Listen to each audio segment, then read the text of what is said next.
పిండితో మంచి పునుగులు వేసుకుందాం. దానికి ఇడ్లీ పిండి అండి కొంచెం ఉంది ఇంట్లో.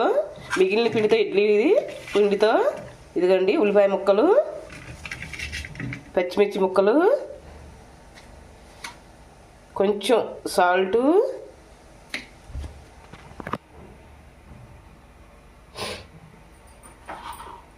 ఇదిగోండి కొంచెం జీలకర్ర.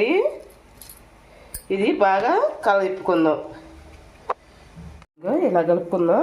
మొత్తం కలుపుకొని ఒక 10 నిమిషాలు పక్కన పెట్టేసుకుందాం. ఆయిల్ వేడెక్కిందాక ఉందాం. ఆయిల్ వేడెక్కిందో లేదో ఒకసారి చూసుకుందాం. లేదండి ఇంకా వేడెక్కలా. వేయగానే పైకి రావాలి. కాగిందండి. మనం పునుగులు వేసుకుందాం. ఆయిల్ అయితే కాగింది. ఆల్రెడీ వేసేసాను. ఇదిగోండి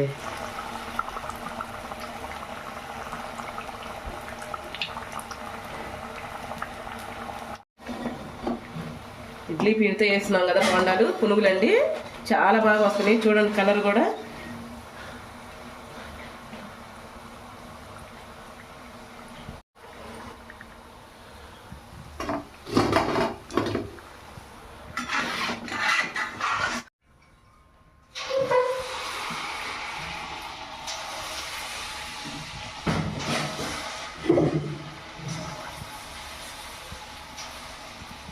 అన్నీ ఇలానే వేసుకుందామండి.